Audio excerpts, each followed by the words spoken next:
dhawaan ayay ahayd markii gudoomiyaha baarlamaanka federaalka Soomaaliya Sheekh Aadan Madoobe uu shaaciyay in la fasaxayo sidoo kalena loo tartamayo kursiga Hob 68 uu ku fadhiyo Faad Yaasiin Xaaji Daahir. taasina waxay keentay in la taliyay amniga qaranka madaxweyne Farmaajo uu soo saldhigto magaalada Muqdisho ee caasimadda Soomaaliya gaar ahaan agagaarka garoonka diyaaradaha Aadan Cadde, taas oo walwal fara badan ku haysay kooxda Damul Jadiid. waxay isku dayeen inay ku istaagaan garoonka diyaaradaha Aadan Cadde, balse ciidamada duufaan ayaa ka soo galbiyay garoonka iyadoo Faad Yaasiin uu saldhigtay sidoo kalena uu fariisin ka samaystay meel u dhow hoyga madaxweyne Farmaajo ka degan yahay agagaarka garoonka diyaaradaha Aadan Cadde. waxaan eegi doonaa kulan xasaasi ah oo dhex maray taliyayaasha ciidamada qalabka sida ee Soomaaliya, madaxweyne Farmaajo iyo Faad Yaasiin Xaaji Daahir. kulankaas oo warbaahintu dibad joog ka tahay sidoo kalena markaasi waxyaalo xasaasi ah lagu lafaguri doono. Faad Yaasiin oo lagu wareejiyay gaadiid dagaal iyo ciidamo kuwaas oo ka qayb qaadanaya ammaankiisa, kursigiisa halkee lagu qabanayaa doorashadiisa ma beledweyne mise Muqdisho. xogii ugu dambeysay arrintaasi ku saabsan iyo kooxda Damul Jadiid oo cabsi fara badan oo soo wajahday, sidoo kalena ay ka cabsi qabaan in la fashiliyo dhagartooda iyo sidoo kale qorshayaashooda mustaqbalka iyo sidoo kale intay hogaaminayaan dalkaba. Faad Yaasiin oo shaaciyay inuusan dibna uga bixi doonin magaalada Muqdisho ee caasimadda Soomaaliya xataa haddii uu ku guuleysan waayo kursiga, waxaana kursigan kula loolamaya Faarax Cabdulqaadir oo ka mid ah golaha wasiirada gaar ahaan wasiirka waxbarashada. shargaray oo faafiyo xogtan dhammaan taageerayaasha wadaniyiinta ee Soomaaliyeed. muuqaalkan la gareeya YouTube-kana subscribe saarta bogana Facebook-na falowna soo dhaha kuma hasanidin. aynu ku bilownay saaxiibayaal, la taliyay hore ee amniga qaranka madaxweyne Farmaajo Faad Yaasiin Xaaji Daahir sidoo kalena soo noqday taliyay hay'adda sirdoonka qaranka Soomaaliyeed ee NISA ayaa maalintii afraad ku sugan magaalada Muqdisho ee caasimadda Soomaaliya. Faad Yaasiin Xaaji Daahir ayaa dhawaan soo gaaray magaalada Muqdisho kadib markii gudoomiyaha baarlamaanka Soomaaliya Aadan Madoobe uu shaaciyay in la fasaxayo kursiga Faad Yaasiin Xaaji Daahir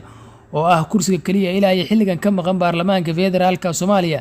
waxaana isaga iyo kursigii madaxweyne Farmaajo ee xildhibaan sharafeeduba ay ahaayeen labada kursi ee kaliya ka maqnaa baarlamaanka si ay u dhamaystirmaan baarlamaanku. waxaana kursigii madaxweyne Farmaajo la ansixiyay sidoo kalena markaasi codka aqlabiyadda loo qaaday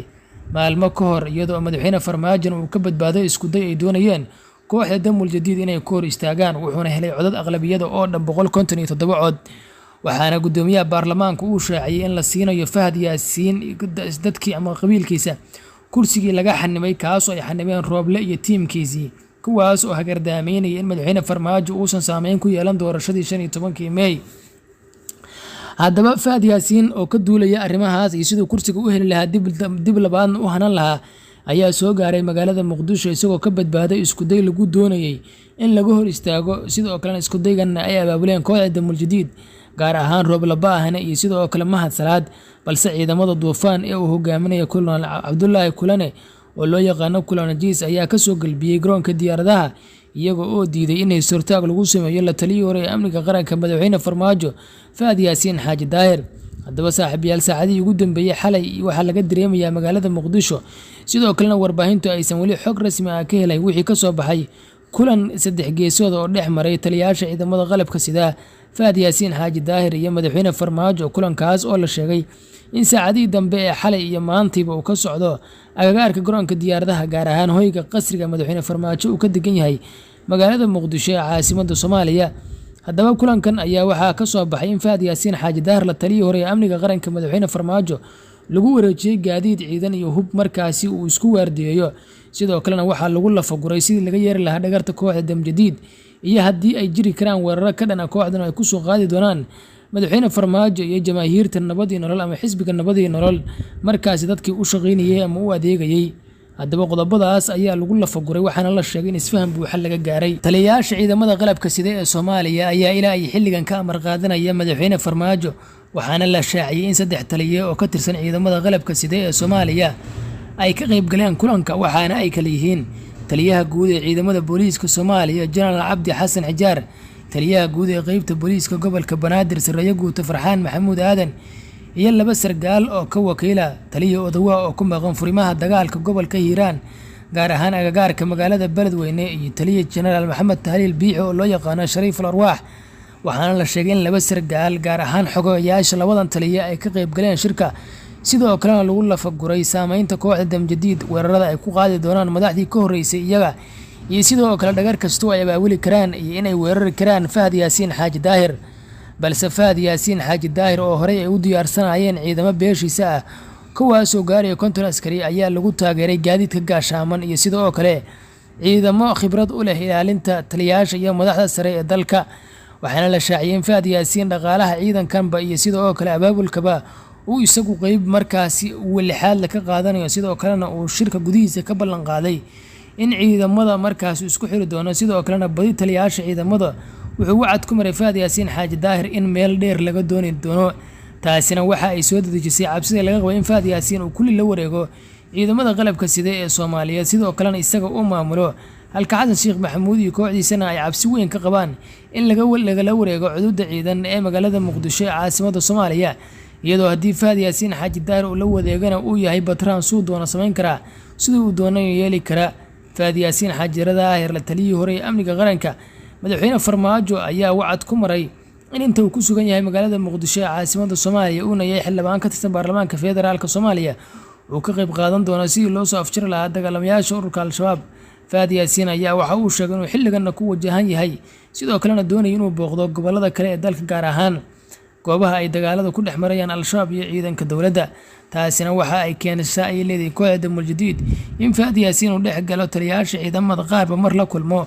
waxaana la shaaciyay in Fahad Yaasiin isbuucan gudihiisa uu la kulmay taliyahooda waa taliyayaasha kala duwan ee qaybaha gobolka iyo sidoo kale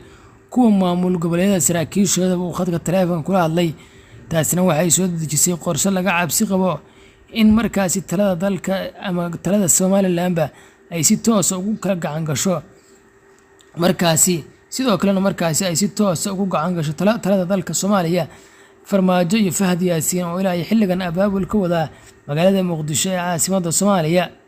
xogaha ayaa is soo taraya, waxaana la sheegay in ciidamo u badan beeshiisa balse gaarayaan 150 askari lagu taageeray taliya Fahad Yaasiin Xaaji Daahir, sidoo kalena markaasi awood iyo hub iyo gaadiid iyo dabaabaad ba la siiyay. waxaana la shaaciyay Fahad Yaasiin Xaaji Daahir kaliya ay ka maqan tahay shaakada xabadda oo uusan wadan, balse waxaa la sheegay in markaasi uu wato macluumaadyo kale oo sirdoon, gaar ahaan waqtiyada la weerari karo iyo sidoo kale goobaha ay adag tahay inuu booqdo. waxaana taliyay hore amniga qaranka Fahad Yaasiin Xaaji Daahir hadda shacabku ay qorsheynayaan in goobaha uu fariisanayo ay iyagana soo fariistaan, maadaama uu yahay shakhsi aad ula socda dhaqdhaqaaqyada kooxdan, qaabka ay wax u weeraraan iyo sidoo kale sida ay wax u weeraraan. waxaana markaasi jirta xiisad aad u daran taasoo ka taagan magaalada Muqdisho ee caasimadda Soomaaliya, waana in mid ka mid ah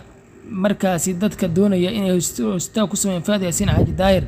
markaasi muuqaalo laga sameeyay, sidoo kalena markaasi muuqaalo laga duubay. waxaana la soo geliyay ayaa la sheegayaa goobaha markaasi ay baraha internetka ee ay bulshada ku xiriirto. haddaba saaxiibayaal, ciidamada militariga Soomaaliya ayaa heegankii ugu dambeeyay ku jiro, lamana yaqaano goobta ay u bixi doonaan iyo xilliga ay bixi doonaan. waxaana laga cabsi qabaa afgambi militari oo dhiig ku daadan oo dalka ka dhaca, maadaama kooxda Damuul Jadiid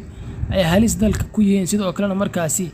ay dalka sii burburinayaan. waxaa laga warsugayaa ayay leeyihiin dadka falanqeeya arrimaha siyaasadda intay imaanayaan ciidamada ku maqan dalka Eritrea, kuwaas oo daacad u ah madaxweyne Farmaajo. waxaana la sheegay in Liibiya ay tahay wax iska yar iyo Turkigu ay yihiin wax iska yar oo aan dhib fara badan lahayn, balse waxaa la sheegay in ciidamada ku soo tababarta wadamada ay ka mid tahay Eritrea iyo sidoo kale meelahaasba ay awood leeyihiin.